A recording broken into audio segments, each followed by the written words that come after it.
মিছিল আসছে, আমরা তাদেরকে করতালির মাধ্যমে পরিপূর্ণ হয়ে গেছে।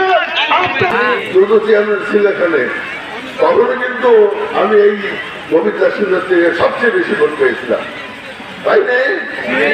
আমি আশা করি আগামী নির্বাচনে বেগম খালেদা জিয়ার নেতৃত্বে যে দল বাংলাদেশ জাতীয়তাবাদী দল নির্বাচন অংশগ্রহণ করবে, ধানের শীষের প্রতীক দিয়ে আপনারা সকলেই ঐক্যবদ্ধ ভাবে বেগম জিয়ার ধানের শীষে ভোট দিয়ে দেশকে শক্তিশালী করতে হবেন, এই জাতিকে শক্তিশালী করবেন, দেশের মানুষদেরকে শক্তিশালী করবেন। ইনশাল্লাহ গোবিন্দাসীতে এমন কয়েকটি প্রতিষ্ঠান করে তুলব যাতে গোবিন্দাসী গৌরের মধ্যে মাথা উঁচু করে দাঁড়াতে পারে।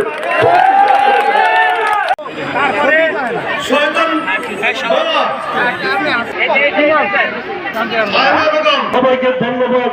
আসসালামু আলাইকুম। ধন্যবাদকে আমি পরিচয় করে দিচ্ছি বাবুর। আসসালামু আলাইকুম। আপনারা সবাই ভালো আছেন?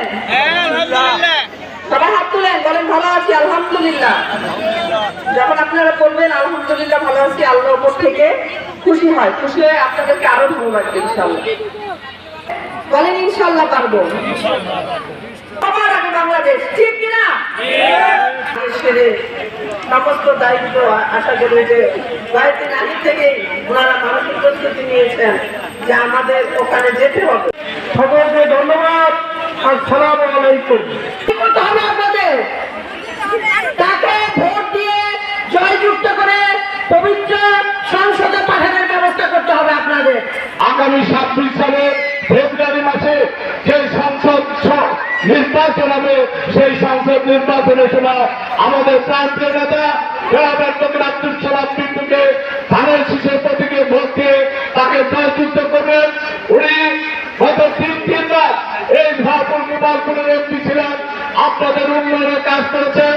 আগামী দিনে উনি উন্নয়নের কাজ করতে চান। ওনার শেষ সময় এসে আজকে উনি আবার উন্নয়নে এসেছেন, উন্নয়নের জন্য আল্লাহ তাআলা তাকে এখানে ফিরে নিয়ে এসেছেন। এই জন্য আমরা শুকরিয়া জানাচ্ছি।